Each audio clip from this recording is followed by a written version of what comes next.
Je te l'ai dit 1 milliard de fois, le marché de la crypto est un marché qui est extrêmement vicieux, le marché le plus difficile au monde à l'heure actuelle. Donc il ne faut pas t'attendre à gagner sur ce marché sans y laisser quelques plumes. Ce qui s'est passé la semaine dernière, c'est qu'on était en train de faire une pattern de réaccumulation de Wyckoff qui se distingue en un range duquel on sort d'abord par le haut, puis on consolide, on sort par le bas, on réintègre, signe que ici il y a une forte accumulation de jetons et qu'on va ensuite casser à la hausse pour prendre toutes les liquidités qui résident au-dessus non seulement de la trendline mais surtout au-dessus des sommets successifs qui se sont engrangés au cours de la formation de cette pattern de réaccumulation de Wyckoff. Cette pattern, c'est une pattern de continuation haussière qui doit prendre sa place à la suite d'un mouvement haussier. On a un mouvement haussier, on vient faire cette pattern de réaccumulation, on casse et on part à la hausse. Du moins, c'est ce qui se passe en théorie. Tu le sais, si tu me suis dans mes vidéos, mon biais actuel est un biais qui est bullish. C'est un biais qui est bullish. Pour moi, on est bullish jusqu'à la fin de l'année à minima et à maxima jusqu'au premier trimestre 2026. Je t'ai résumé au travers de mes dernières vidéos ce que j'en pensais, tous les éléments objectifs qui m'amenaient à cette conclusion. Alors du coup, pourquoi ce retracement à l'heure actuelle? Est-ce qu'on va aller plus bas? Est-ce que c'était un retracement qui s'apparente uniquement à une respiration de marché? Et quels sont les pronostics pour la suite? Moi, Satrit, conseiller en investissement financier certifié en France et analyste financier. Je suis sur YouTube depuis maintenant quelques mois et j'ai un groupe privé sur Discord qui me suit dans mes aventures où je donne absolument tout au groupe privé. Ce sont mes analyses macroéconomiques, analyses financières sur les cryptos et un petit peu tout ce qu'il faut faire. Quelles cryptos il faut acheter, à quel prix il faut les acheter, à quel prix il faut les vendre, etc., etc. Et il s'est passé quelque chose la semaine dernière. Alors, il y a forcément un monde entre YouTube et le groupe privé. Pourquoi? Parce que YouTube, je vous fais 2 à 3 vidéos par semaine, alors que le groupe privé, je suis H24 dessus. Je suis H24 sur Discord, je leur dis tout en direct et par conséquent, la prise de décision est totalement différente par rapport à YouTube. La semaine dernière, dans cette vidéo, il y a 5 jours, je vous disais que le marché, justement, avait beaucoup plus de chances d'aller vers le haut que vers le bas parce qu'il y avait cette pattern de réaccumulation où on avait ici chassé pas mal de liquidités, les gros avaient pris beaucoup d'ordres, beaucoup d'achats, finalement toutes les ventes avaient été absorbées et qu'on avait cette pattern avec d'autres données statistiques qui nous montraient que les probabilités d'avoir une continuation haussière étaient plus fortes que celle d'avoir une continuation baissière. Et j'ai eu un petit commentaire il y a un jour d'une personne qui souhaite rejoindre le groupe privé en plus qui m'a dit « Il semble que tu te sois trompé, malgré les 90% de chances de pump, on a dump ». Et c'est là où je vous dis, malheureusement, il y a une différence entre YouTube et le suivi en temps réel qu'un analyste peut faire à ses clients. La différence, elle est telle que je vais te la décrire maintenant. C'est une métaphore que je reprends beaucoup avec le groupe privé, mais sur les marchés financiers et encore plus en crypto, on est sur un bateau. On est sur un bateau au milieu de l'océan, il y a des icebergs partout et on voit littéralement à 50 mètres. Le brouillard est partout et ce qui nous permet de voir à 50 mètres, ce sont les données qu'on a. Les chiffres du PIB, les chiffres de l'inflation, les liquidations, les patterns qu'on voit au niveau technique, etc., etc. Et malheureusement, voir à 50 mètres ne nous permet pas de tout anticiper des semaines à l'avance. Il y a des choses qui sont assez prévisibles, comme la prochaine grosse correction de marché qui est très prévisible à l'heure actuelle, mais il y a des petits mouvements à court terme qui malheureusement, eux, ne se révèlent à nous qu'au dernier moment. Alors l'avantage, c'est qu'en voyant à 50 mètres, on peut toujours tourner le gouvernail et aller à gauche, à droite et éviter les icebergs, mais des fois, ils se révèlent à nous au dernier moment, et c'est là où il y a une grosse différence entre le YouTube, où je vous tiens au courant de ce que je pense et de ce que je vois 2 à 3 fois par semaine, et le Discord, où justement, on peut tout voir en direct. Ça, ce sont les directives que j'ai laissées au groupe privé le 29 juillet 2025 à 22h28. Tu peux le voir, le screen est là, tu as les salons Discord, tu as l'heure, la date. On ne peut pas tricher avec ce genre de data. Et ce que j'ai donné à mon groupe privé en direct à 22h28, ce sont des données qui étaient contradictoires par rapport au marché et surtout une donnée clé qui sont les ordres sur les dark pools. Je vais venir dans quelques minutes ce que c'est. Et du coup, il fallait se blinder et rester professionnel par rapport à une correction qui était imminente et qui allait arriver notamment dès le lendemain. Mon biais, il ne change pas, on est toujours bull jusqu'à la fin de l'année et peut-être même avec un petit débordement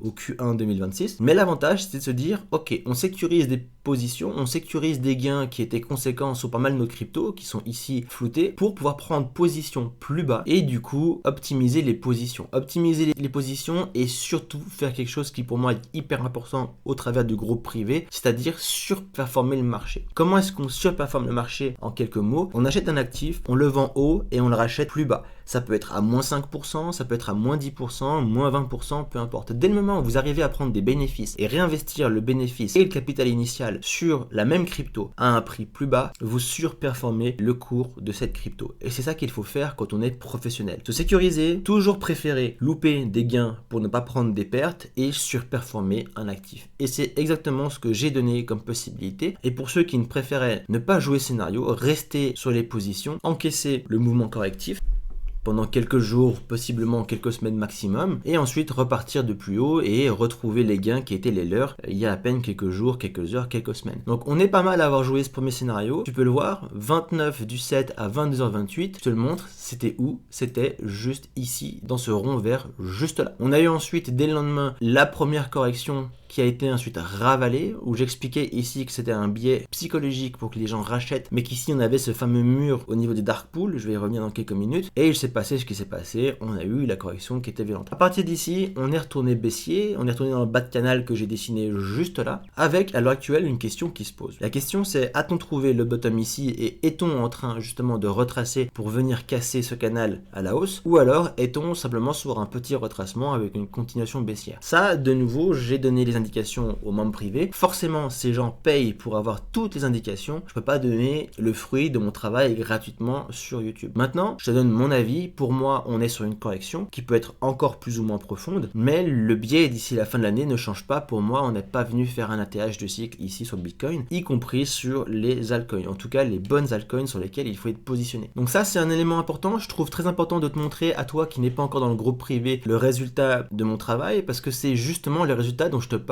sur YouTube. Et ce résultat, c'est quoi? C'est justement avoir un abonnement qui est très peu cher par rapport aux gains que tu vas faire, et un abonnement qui te permet pas seulement de te positionner sur les cryptos et ne pas bouger pendant 3 ans, monter à plus 400% et ensuite retomber à plus 50%, voire même 0% parce que tu as holdé un truc qu'il fallait larguer. L'approche que je te propose, c'est une approche d'analyste financier qui te permet de prendre appui sur les corrections et de clairement anticiper des choses très importantes. Anticiper les choses très importantes, c'est quoi? C'est pouvoir anticiper un retournement de cycle quand on passe d'un cycle baissier à un cycle haussier, ou alors d'un cycle haussier à un cycle baissier. Ça, c'est la première chose. C'est la plus importante également. La deuxième chose qui est la plus importante, c'est de surperformer un actif. Bitcoin, à l'heure actuelle, depuis son bottom ici au début 2023, est sur une performance maximale d'environ x7,7. Le but pour moi, c'est pas de te dire ici on rentre en cycle haussier, de ne pas être là durant 3 ans et ensuite à la fin te dire là on est sur un top, il faut larguer et durant le bear market on ne fait rien du tout. Non, le but d'un analyste et d'un conseiller financier, c'est de te dire exactement ce que je fais pour le groupe privé, c'est de te dire ici on a les données pour savoir qu'on va se choper justement une grosse correction d'environ moins 27%. De pouvoir te dire que ici on va se choper une correction d'environ moins 27% encore, te dire qu'ici il y a une correction à venir et qu'il faut racheter ici, et comme je l'ai fait tout récemment ici, te dire on a une petite correction mais on peut encore surperformer les positions de 10, 15, 20% en rachetant plus bas. Ça c'est mon taf et pour l'instant il est fait à succès parce que toutes ces corrections j'ai pu les donner à mon groupe privé et on a pu prendre appui dessus, larguer les positions, économiser énormément de pertes et pouvoir se positionner plus bas pour faire encore plus de gains. Et ça, c'est mon travail à l'heure actuelle. Et donc, qu'est-ce qu'il fallait voir de manière très récente et que j'ai vu à 22h30 en pleine semaine? C'était que justement, on avait pas mal d'ordres pris sur les dark pools ici.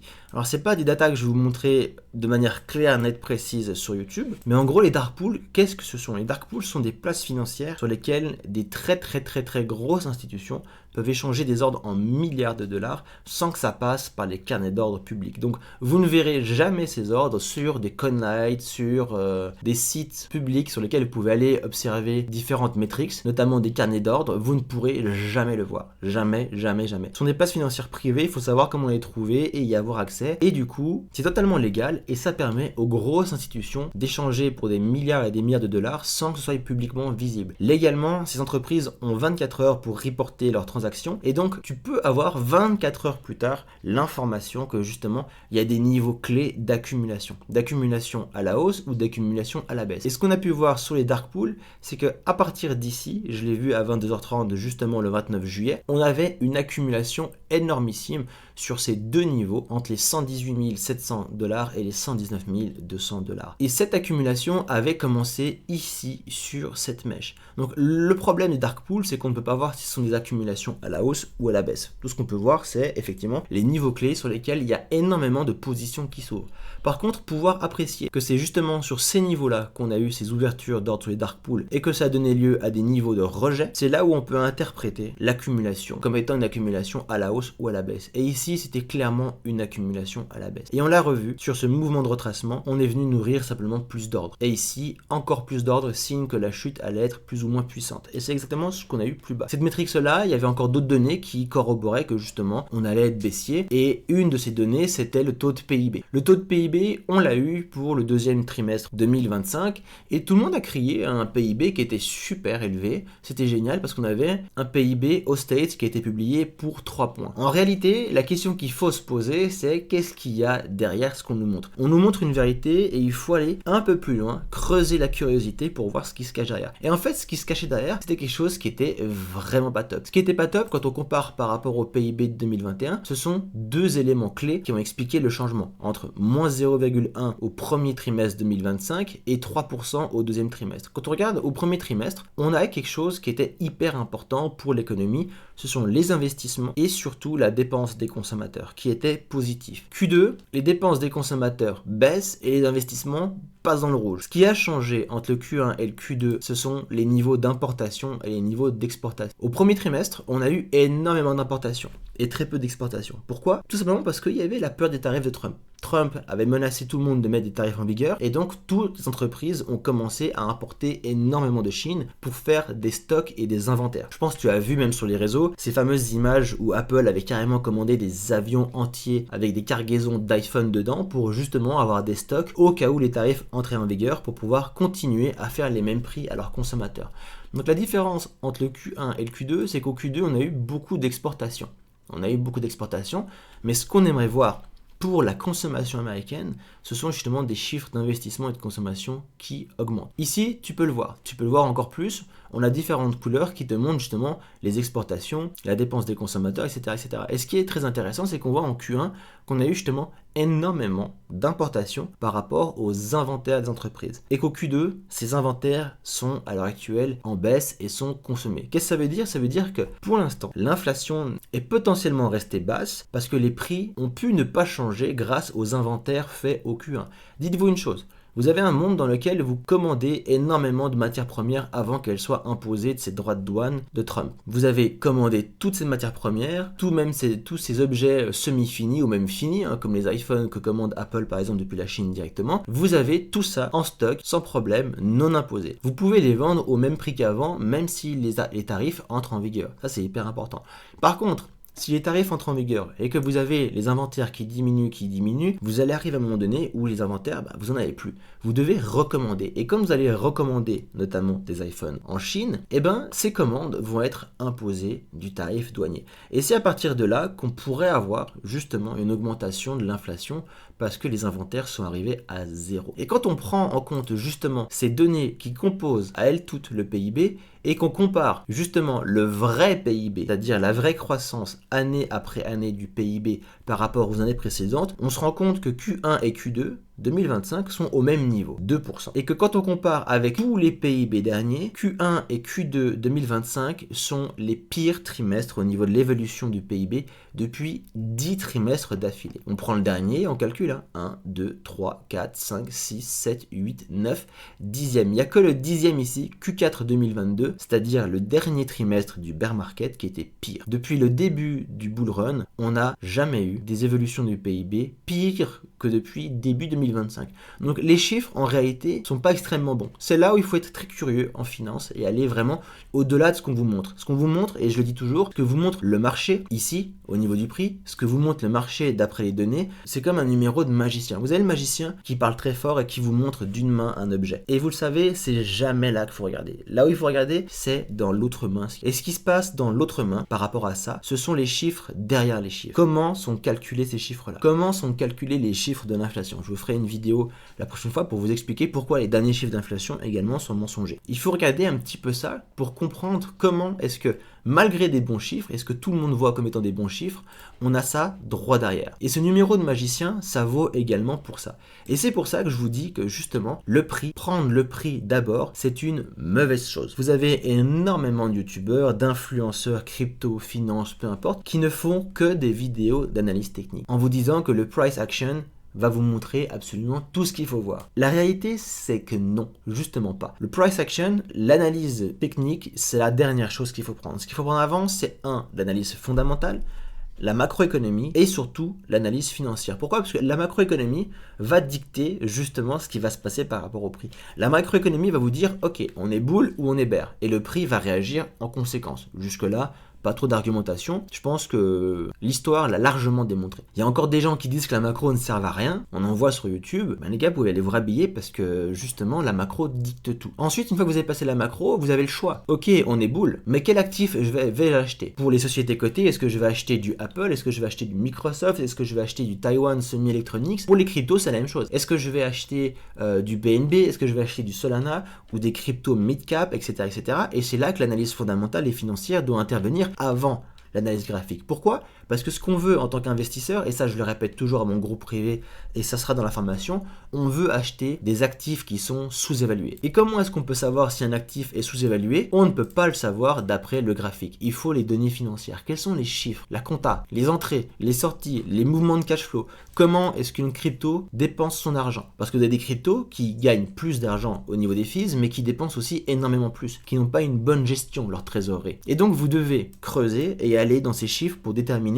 ok, on a une crypto qui potentiellement a un graphique qui est pas très joli à la base, mais qui est une crypto clairement sous-évaluée, qui va pumper dans l'avenir. Et à l'inverse, vous avez des cryptos qui ont des charts qui peuvent être pas mal, mais qui démontrent une surévaluation encore de la crypto-monnaie. L'exemple précis que je vous ai pris déjà plusieurs fois et que je vais vous montrer, c'est CRV. Si vous prenez CRV, vous le mettez en semaine, vous enlevez le replay et vous le mettez ici, d'accord, et que vous débarquiez sur une charte comme ça du CRV ici le 30 septembre 2024, vous pourriez vous dire CRV est un actif dégueulasse. Si vous faites de la pure analyse technique, CRV est dégueulasse. On a connu le bull run, il s'est écrasé au sol et on a une tendance baissière. Si on regarde vraiment en semaine, on a des hauts de plus en plus bas et on a des bas de plus en plus bas. En réalité, ici, on avait des données financières qui démontraient que CRV était clairement sous-évalué, mais vraiment sous-évalué, et qu'on allait avoir justement un réajustement du graphique par rapport aux chiffres réels de CRV. C'est pour ça qu'en septembre 2024 ou en août même 2024, j'avais donné CRV dans les calls pour le groupe privé.